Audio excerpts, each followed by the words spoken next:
She was escaping the wildfire. Her property had just been designated level 3 go now, so she hopped in her truck and pulled her 42-foot trailer to the Albertsons about 15 miles away. But she never felt safe. She felt hopeless. After a couple nights, she was running low on water, running low on battery power, and someone told her about Hope Valley, a nearby official Red Cross evacuation site run by the Seventh-day Adventist Church in Oregon. She left and arrived at Hope Valley scared, stressed, and overwhelmed. I welcomed her at the gate, and I could see the stress in her eyes. And she asked me, "Is there room for me?" When I told her there was plenty of room, all the hookups that she would need, water, sewer, and electricity, all for free, you could see the relief on her face. Her shoulders relaxed, and all she could say was, "Thank you. Thank you so much. Thank you for opening this place to us."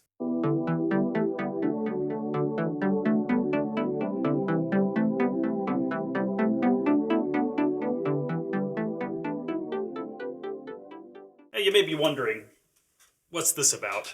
I'm involved in doing a shoot for a week of prayer for a school in the McMinnville area, so I just decided to use the lights and the setup for this recharge video. Every time I tell that story, people stop and listen. Why? Because it's a heart-wrenching story. Most people can imagine the stress they might be going through if they had to leave everything that they owned, not knowing that they'd be able to return to it. Stories draw us in. They knit us together. They teach us things, sometimes just facts and figures can't. What I love most about the Bible is that it's a story. Sure, we find instructional things in the Bible. Sure, we find doctrine in the Bible. But at its core, the Bible is a story. I've mentioned this before in a previous video, which you can click to here. God himself, when he was on this earth, as Jesus, told stories. He used stories to teach people. Matthew chapter 13, verse 34 records it this way. Jesus told the crowds all these things in parables, and he did not tell them anything without a parable. By the way, just so you know, a parable is just a story. If Jesus told stories to teach people, then stories must be important to people, to humanity. And in fact, we find that this is true. There are case studies that back this up. Mark Turner, professor and chair of cognitive studies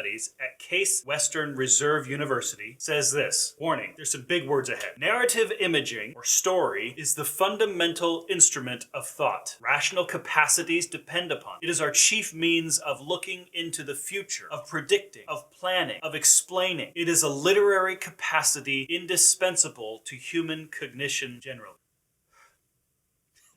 That's a lot of words.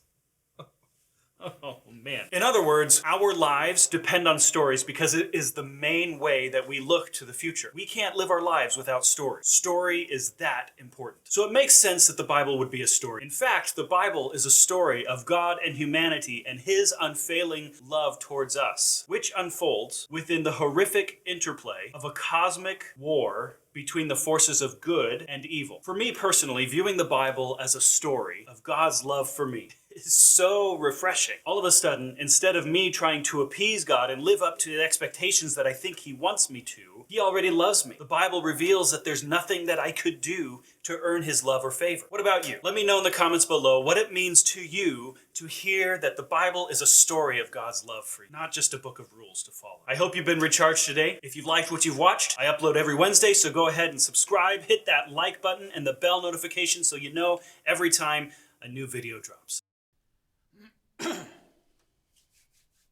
Echo. Blah. all the hook. Okay, that's a mouthful. Professor.